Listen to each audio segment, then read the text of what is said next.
Thank you very much, Minister of Development. Now, Minister of Natural Resources, Minister Mauro. I'm going to applaud.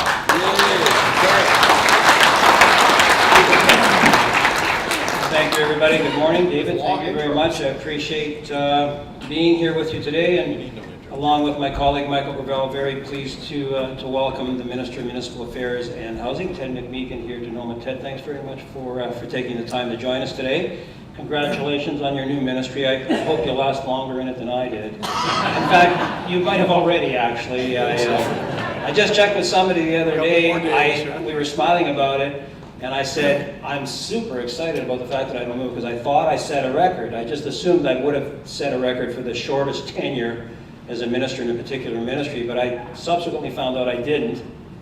Somebody actually had a ministry for like 2 weeks once, and I guess it got short-circuited by an election. I'm not sure if that was the reason, but I thought I was a record holder. But Ted, congratulations. We're thrilled to have you. I understand there's a few people here, I don't know if they're still here or were here yesterday, that had a pretty harrowing experience on a flight. I don't know if they're still in the room, but they're gone. But boy, oh boy, that was a scary story that I heard David was telling me about that out in the lobby a little while ago. So good that you're all here safe and sound, and happy that they were able to make it yesterday. Good luck to all of you that are engaged in a municipal election right now. First of all, for those of you who may be in the room that have chosen not to run again, I offer my congratulations and thanks for your past public service. I hope you are comfortable in your decision. I know a lot of people sometimes when they decide not to run again, they struggle a bit with that. I remember a colleague of ours, of Michael and Ted's, I was just chatting about this story yesterday.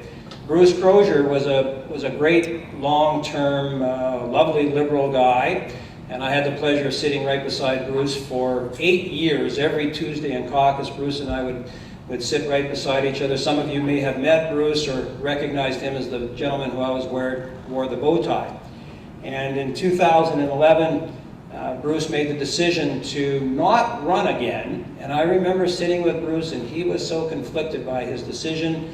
He was a lovely man, a lovely gentleman. He was a great MPP, and unfortunately, a very short time after that, we lost Bruce.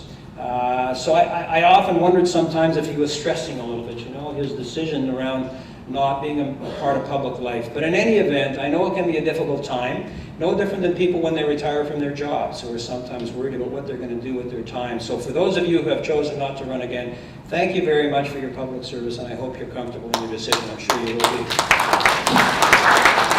For those of you who are running again, good luck to you all. Enjoy the process, enjoy the journey, and as Ted said, I think I had not heard that quote by Bobby Kennedy before, but don't get mad, don't get angry, get elected. Congratulations. Larry Hebert and I like to share the joke that on election day you get sworn in, and the next day you get sworn at. So I'm sure you're all prepared for that. Many of you have been around long enough to know what you're getting into, so congratulations on all of that. As both Michael and Ted have mentioned, the Premier yesterday, for the first time in the history of the province of Ontario, has publicly released each minister's mandate letter. And for my part, the piece that I'm very excited about is within my ministry.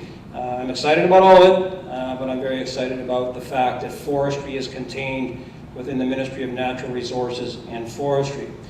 Months ago, when the Premier was sitting with all of us and sort of feeling us out in terms of what we would be interested in, and she threw out M&R as a potential spot where I might land, I told her that if that was in fact the choice that she made for me, that I would be far more interested in it if it did in fact contain forestry. For reasons I think that are obvious to all of us. I'm very excited by the economic development opportunities that exist with that industry. I'm excited by being the minister responsible and being close to these files and what we may all see coming.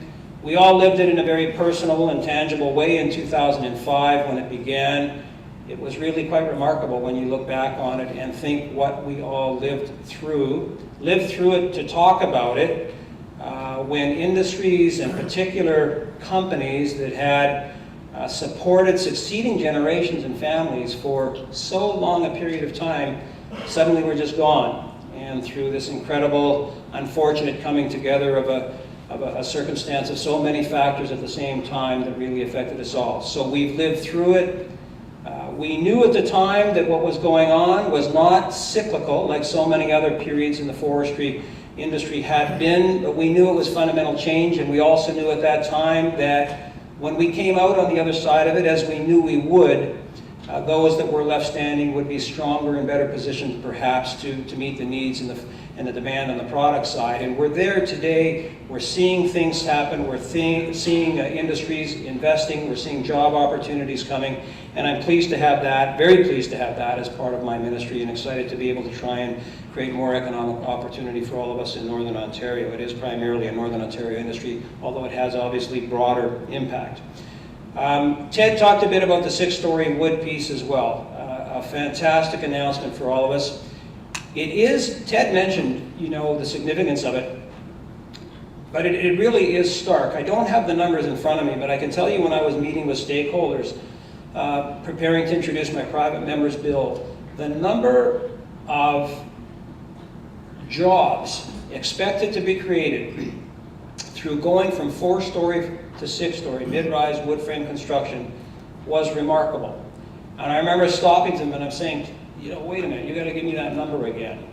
Because I'm thinking about only incrementally from 4 to 6, but there are a number of buildings that are constructed today that didn't include wood, and they believe that because you can go from 4 to 6, a lot of the entire 6-story buildings that were previously built before without wood will also now be built with wood. So it won't just be that, it's quite remarkable. So the numbers are significant. And I want to thank everybody in the room because we're all rowing in the same direction on that one. NOMA, PHENOM, NOAC, Thunder Bay Chamber, individual municipal councils. We all knew that this was important, and thank you all for your support on that one. I understand that your keynote speaker was here yesterday. A couple of folks have told me that Bruce Firestone was incredibly excited and supportive of this piece. And it's always lovely when you get those third-party endorsements by somebody not involved in government who speaks to the significance of a particular piece. He was speaking to you as an entrepreneur, I understand, and what you can do around economic development. And I'm not sure any of us could have had, well, I didn't hear it, could have had a better testimonial to the strength of that one particular policy piece than what he said yesterday, as I understand it. So it's an exciting time for all of that. I will say the last part, too, of this, before I move on the 6-story wood frame piece. And Ted, I know, is incredibly interested in this, especially in his role as MMAH minister. The building industry, again, when I was meeting with stakeholders on my private members bill, spoke very significantly about the ability of this policy piece to enhance the complement of affordable housing that is going to be available in the province of Ontario. More so in a Southern Ontario context where there's incredible intensification and you might see some small brownfield lots that don't have an ability to be economically viable from a developer's perspective. But now that they can do it with wood, they're telling me also that it is almost as a byproduct, because it certainly wasn't my intention when I introduced the bill, and perhaps all of you who supported it didn't see it in that light as well, but I'm told that it will have significant potential to increase the complement of affordable housing in the province of Ontario. I would leave you on this piece with a bit of a task as well, because now as municipal councillors, this will be taken up largely on the strength of the designers, the architects, the engineers, the building community.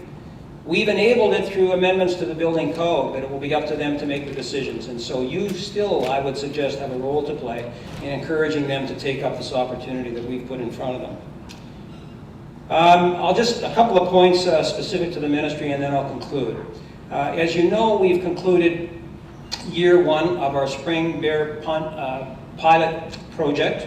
We now have the data internal with the ministry, and we will be reviewing that data in the very near future. Some of what we have heard is that there were additional municipalities who are not contained within wildlife management units, were not part of the spring pilot, who wish to have been included in the pilot. This is your opportunity to give us that input once again. I'm not here promising that there will be an expansion of the pilot, But as we move into year 2, I am interested in what you have to say on it, and I do want to thank those of you in the room as municipal councillors who endorsed the pilot through supporting council resolutions. That was important to us. As you know, I introduced the private members bill on this as well. Minister Orozetti moved forward with the pilot. We continue to look for your support and your input on this particular piece. We're moving into year 2. If you have anything that you want us to know about year 1 or changes that you're interested in year 2, now's the time to get it into us. As Michael mentioned on the mining file, we're all continue to be very excited by what we see coming, and within our ministry we do have a role to play as well. There are a number of permitting requirements from MNRF that are necessary and easements. The piece I would speak to with a little bit of more significance is within MNRF. We are working closely with First Nation communities, especially, and Michael did a lot of work, and congratulations Michael on the Matawa piece. And that is 9 First Nation member communities, and of those 9, 4 already have done their land use planning permitting piece. That's behind us. There are 3 others of the 9 that are engaged currently in the land use planning piece. This is really significant. It's important that we are able to land that as quickly as we can because that as well paves the way forward for future development, and that's what we're looking for. One of the other great success stories that I'm tremendously proud of that now has an impact in my ministry as well is the conversion of both the Atikokan generating station and the Thunder Bay generating station to burn biomass. I won't repeat the whole long story, but as you know, all parties had committed to closing coal. Nobody was talking about what we were going to do with our stations. I remember being a newly elected MPP thinking, wow, nobody asked me about this. 2 of the 5 generating stations were in my riding. So flash forward 11 years, we have both of our stations maintained and retained. They are there to play an important role on a go-forward basis in terms of Northwestern Ontario's energy security. The work in Atikokan created a tremendously large construction project. The whole world, I can tell you, is watching what we've done in Atikokan. It is the largest biomass energy producing facility in North America. It is significant what we've done. The plant in Thunder Bay will burn an advanced biomass project, a different product, but we have created, in addition to saving these plants, in addition to keeping our energy security, we have created a new industry in Northwestern Ontario, and I know that most of you in the room, if not all of you, are aware of that. So we've retained those plants and we've created more jobs, forestry-based jobs, in Northwestern Ontario around the conversion of those 2 plants, so it's a very good news story. The last 2 pieces I will close with are, I will be hopefully in a position to reintroduce the Invasive Species Act in the fall. I don't think the agenda has been completely set yet, but I'm very hopeful that when it is, that this piece will be included. Former Minister Orozetti introduced it in February, and of course the election kicked it sideways. This is important for us for a variety of reasons. In forestry, we can just see what has happened on the West Coast when it comes through like the spruce pine beetle, what's going on in Southern Ontario with the emerald ash borer, as close as Sault Ste. Marie, I'm told now. And one simple example on the fisheries side and what it could potentially do would be the Asian carp, and I would expect most of you are aware what that can do. Well, nothing in the legislation can prevent for certain the introduction of invasive species. It will give us the tools that enable us to react in a stronger way should we not be able to prevent their entrance into Ontario. So that's a significant piece. The last part I would leave as well that I know is interest to many people is moose and moose hunting in Northwestern Ontario. My ministry is currently engaged with a moose project. This is a big deal for all of us in Northwestern Ontario. I would expect you've all heard about it. We flew a moose aerial inventory in the winter of last year. We've seen significant reductions in available moose in certain wildlife management units in Northwestern Ontario. We're currently reviewing the entire process and will be, in the not too distant future, coming out with what we're going to do to try and enhance the sustainability of that resource for generations to come. So if you have any questions about that, I'm happy to try and answer them. Thank you all very much, and again, congratulations on putting your names forward. We very much appreciate the work that you do. Thank you.